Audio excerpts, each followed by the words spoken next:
Assalamualaikum warahmatullahi wabarakatuh. Shalom, Om Swastiastu, Namo Buddhaya, Salam Kebajikan.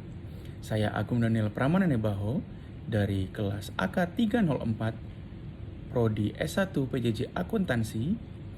Kali ini akan membawakan video mengenai analisis dan perbandingan dari dua brand populer di dunia, yakni brand Nike dan Adidas, mengenai aspek digital marketingnya. Pada video kali ini akan ada 5 pokok bahasan yang akan kita ulas, yakni analisis strategi digital marketing. Yang kedua adalah kelebihan dan kekurangan. Yang ketiga adalah persaingan, target market dan penjualan. Yang keempat adalah penggunaan teknologi digital dalam pemasaran. Dan yang terakhir adalah kesimpulan, kritik, dan pendapat. Kita langsung masuk saja kepada pembahasan pertama mengenai analisis strategi digital marketing. Dengan menggunakan metode analisis SOSTAK, berikut ulasan pada video kali ini. Yang pertama, dari segi situasi ataupun aspek situasi, untuk brand Nike adalah pemimpin pasar dalam industri aparel olahraga. Kita tahu sendiri dengan strategi digital yang berfokus pada storytelling dan engagement, Nike memiliki komunitas kuat melalui media sosial dan aplikasinya. Mungkin kita kenal dengan nama Nike Training Club dan SNKRS.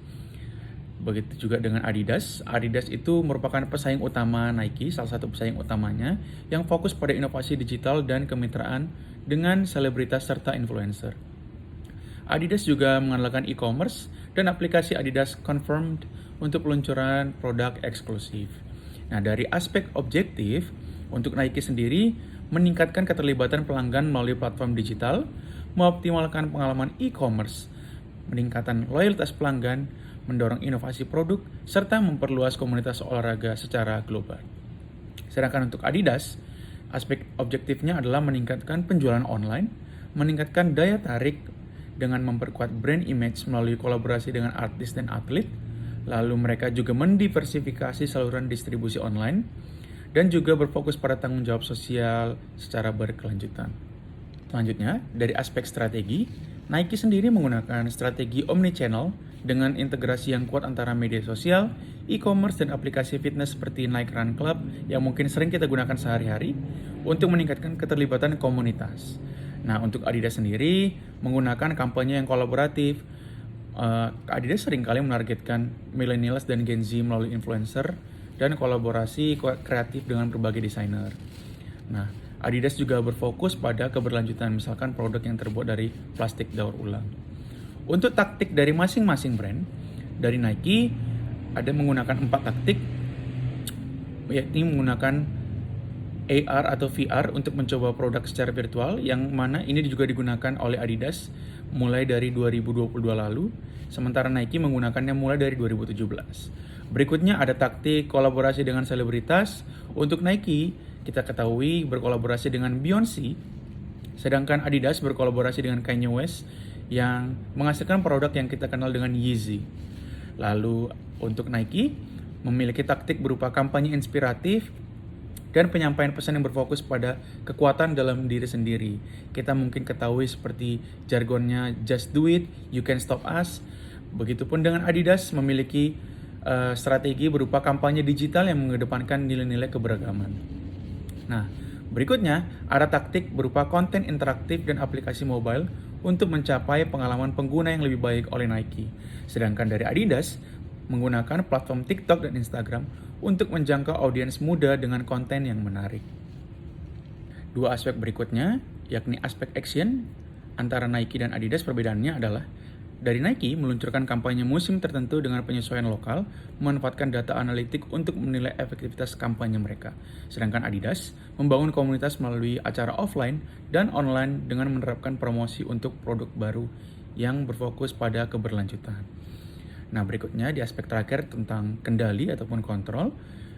Keduanya memiliki aspek yang sama, namun dari Nike menggunakan metrik untuk melacak penjualannya, sedangkan Adidas memanfaatkan alat analitik untuk mengukur efektivitas kampanyenya.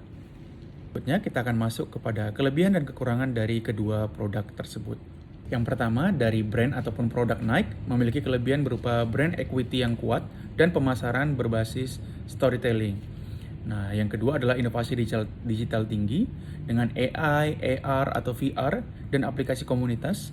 Lalu adanya komunitas loyal dengan platform seperti Nike Training Club dan lain-lain. Namun ada kekurangannya juga, yakni harga produk yang premium ataupun sulit dijangkau oleh semua segmen. Dan yang kedua adalah kurang transparan dalam keberlanjutan dibanding Adidas. Sedangkan untuk brand Adidas memiliki kelebihan berupa fokus pada keberlanjutan dan produk berbahan daur ulang. Lalu mereka juga berkolaborasi kreatif dengan selebritas. Ada juga daya tarik fashion dan streetwear yang lebih kuat dibandingkan Adidas. Namun mereka memiliki kelemahan berupa kesulitan dalam mempertahankan konsistensi merek dan daya saing dengan merek lain seperti Nike itu kurang.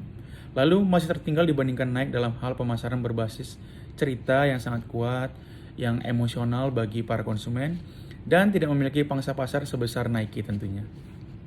Kita akan membahas persaingan, target, market, dan penjualan dari kedua brand ini. Dari segi persaingan, Nike menghadapi persaingan ketat dari Adidas di segmen sepatu dan apparel. Meskipun berada dalam posisi yang lebih rendah, Adidas juga berhasil menarik pelanggan yang lebih muda melalui kolaborasi kreatif dan kampanye pemasaran yang unik. Nah, untuk dari segi target market, Nike menargetkan atlet dan penggemar olahraga di usia 18-35 tahun dengan pendekatan berbasis inovasi dan performa. Sementara Adidas lebih berfokus pada fashion conscious youth ataupun anak muda di usia 15-35 tahun dengan strategi streetwear dan lifestyle. Dari segi penjualan, Nike unggul dalam penjualan digital sebesar 30% dari total penjualan, sementara Adidas masih tertinggal di 21%. Berikutnya, kita akan membahas mengenai penggunaan teknologi digital dalam pemasaran dari kedua brand. Dari segi aplikasi mobile, Nike menggunakan Nike Training Club SNKRS, sedangkan Adidas menggunakan Adidas Confirmed. Dari segi AI dan data analytics, Nike menggunakan personalisasi pengalaman belanja dan prediksi tren pasar, sementara Adidas menggunakan analisis perilaku pelanggan dan prediksi stok produk. Untuk dari segmen augmented reality atau AR, Nike menggunakan pencobaan pelanggan itu secara virtual, sehingga pelanggan dapat mencoba model sepatu yang mereka inginkan ataupun apparel yang mereka inginkan secara virtual. Sementara Adidas menggunakan pengalaman interaktif dalam aplikasi. Dari segi social media marketing, Nike berfokus pada storytelling inspiratif dengan kampanye viral, sementara Adidas memilih menggunakan influencer dan selebritas untuk promosi. Dari aspek e-commerce dan personalization, Nike memilih AI untuk rekomendasi produk dan chatbot interaktif. Sementara Adidas, AI-nya digunakan untuk personalisasi rekomendasi dan pengalaman belanja. Baik, kita masuk ke pembahasan akhir terkait kesimpulan kritik dan pendapat dari kedua brand ini. Dari pembahasan kita tadi, dapat disimpulkan bahwa Nike unggul dalam storytelling dan inovasi digital, sedangkan Adidas lebih kuat dalam fashion dan kolaborasi selebritas. Nike perlu lebih adaptif terhadap tren streetwear, sementara Adidas harus memperkuat komunitas berbasis olahraganya. Yang ketiga, Nike lebih sustain dalam jangka panjang karena memiliki ekosistem digital dan komunitas yang lebih kuat. Sementara kedua brand ini memiliki keunggulan masing-masing dalam bidangnya, tetapi dalam jangka panjang, Nike lebih sustainable karena memiliki komunitas yang kuat. Sementara Adidas harus tetap beradaptasi dengan tren fashion agar tetap kompetitif untuk saat. Demikian pembahasan strategi digital marketing untuk kedua brand tadi. Semoga video ini dapat bermanfaat bagi kita dan mohon maaf atas kesalahan dalam video ini. Saya Agung Daniel Pramana Nebaho. Sampai jumpa di video selanjutnya. Terima kasih.